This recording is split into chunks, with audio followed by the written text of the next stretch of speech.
हवा में अजीब सी नमी थी, जैसे बारिश के बाद बची सीलन हो, मगर आकाश पूरी तरह साफ था। सड़कें सुनसान थी, कोई इंसान नहीं, कोई जानवर भी नहीं। चारों ओर सिर्फ खामोशी। इंस्पेक्टर रवि ने गाड़ी रोकी। उसके सामने वो इमारत थी, पुरानी, सड़ चुकी, जैसे मौत की यादें समेटे बैठी हो। इस इमारत में 3 लोग गायब हुए थे, बिना किसी सुराग के। उनकी कार यही मिली थी, मगर वे खुद कहीं नहीं। गहरी सांस लेते हुए उसने टॉर्च ऑन की और गेट की ओर बढ़ा। जंग लगे लोहे का गेट हवा में हिला, जैसे किसी ने उसे हल्के से छुआ हो। रवि ने धक्का दिया। गेट एक डरावनी, करहाती हुई आवाज के साथ खुला। अंदर घुसते ही अजीब सी गंध ने उसका गला दबोच लिया। कुछ सड़ा हुआ, कुछ जला हुआ, कुछ ऐसा जिसे नाक पहचानने से इनकार कर दे। हॉल में घुप अंधेरा था। टॉर्च की रोशनी आगे बढ़ी तो दीवारों पर अजीबोगरीब खरोंचें दिखी। ये किसी जानवर की नहीं थी और इंसान की भी नहीं, जैसे किसी चीज ने नाखूनों से दीवारें नोच डाली हों। फर्श पर धूल की मोटी परत जमी थी, मगर बीच में एक साफ रास्ता था। कोई अभी अभी यहां से गुजरा था। रवि की धड़कन हल्की तेज हो गई। वो आगे बढ़ा। जूतों की आवाज पूरे हॉल में गूंज रही थी।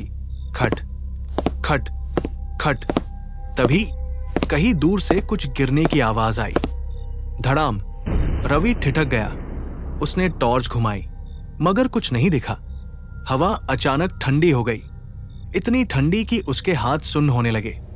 वो आगे बढ़ा। एक सीढ़ी नीचे के फ्लोर पर जा रही थी, अंधेरे में गुम। शायद वे लोग नीचे गए होंगे, उसने खुद से कहा, और सीढ़ियों की ओर बढ़ा।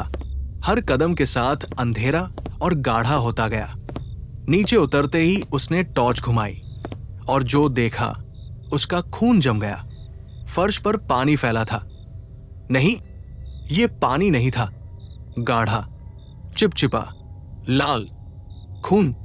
रवि ने जल्दी से चारों ओर टॉर्च घुमाई। कमरे के एक कोने में कोई खड़ा था, हल्का झुका हुआ, लंबा, पतला। उसके हाथ असामान्य रूप से लंबे थे और वो हिल रहा था। रवि ने बंदूक तानी। कौन है? उसकी आवाज कमरे में गूंज गई। कोई जवाब नहीं, पर वो चीज अब उसकी तरफ मुड़ रही थी।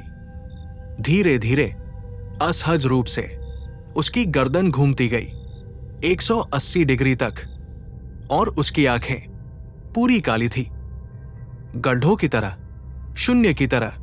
रवि का शरीर जम गया। तू यहां क्यों आया? आवाज आई खरखराती हुई, जैसे हड्डियां चटक रही हों। रवि के गले से आवाज नहीं निकली। उसने तुरंत पीछे हटने की कोशिश की, मगर पीछे किसी का हाथ था, ठंडा, गीला, और वो धीरे धीरे उसकी गर्दन के चारों ओर कसने लगा। अब तेरा नंबर है। रवि के गले पर कसता वो हाथ ठंडा था, बर्फ से भी ठंडा। उसकी उंगलियां सिकुड़ने लगी, जैसे किसी मृत शरीर के हों। सांसें अटकने लगी। उसने बंदूक चलाने की कोशिश की, लेकिन उंगलियां सुन्न हो गई थी। अब तेरा नंबर है।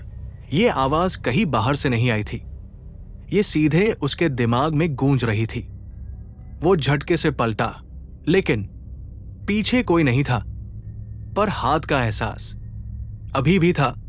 उसका गला जैसे किसी अदृश्य ताकत ने जकड़ रखा था। वो पीछे हटने लगा। फर्श पर खून फैला था। हर कदम पर उसकी झलक चमक रही थी, गहरा लाल, काला होता हुआ। फिर उसने उस चीज की ओर देखा जो अब भी वही खड़ी थी। उसकी गर्दन अभी भी 180 डिग्री मुड़ी हुई थी, और अब वो मुस्कुरा रही थी, लेकिन ये इंसानों जैसी मुस्कान नहीं थी। उसके होंठ खुले और अंदर सिर्फ गहराई थी। कोई दांत नहीं, कोई जीभ नहीं, बस एक अंधेरा जो हिल रहा था। रवि के माथे पर पसीना छलक आया।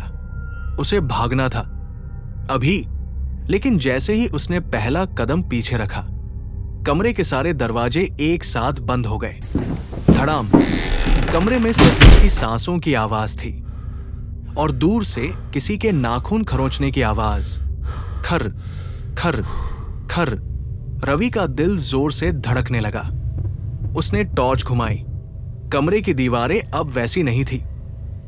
उन पर चेहरे उभर आए थे, बिना आंखों के, बिना होठों के, बस हड्डियों की आकृतियां जो हिल रही थी। रवि ने दीवार पर हाथ रखा। छोड़ दे मुझे। किसी ने दीवार के अंदर से चीख मारी। रवि ने घबराकर हाथ खींच लिया। वो अब पूरी तरह फंस चुका था। कमरे की रोशनी झपकने लगी। खर खर खर। अब ये आवाज पास आ रही थी। रवि ने बंदूक उठाई और सामने उस चीज पर तान दी। दूर रह, वरना गोली मार दूंगा। वो चीज अब भी मुस्कुरा रही थी। गोली? मुझ पर? अब उसकी आवाज गहरी हो गई थी। तू मुझे मार सकता है? रवि ने बिना सोचे गोलियां चला दी। ठाई, धुआं छंटा और सामने का दृश्य देखकर उसका खून ठंडा हो गया।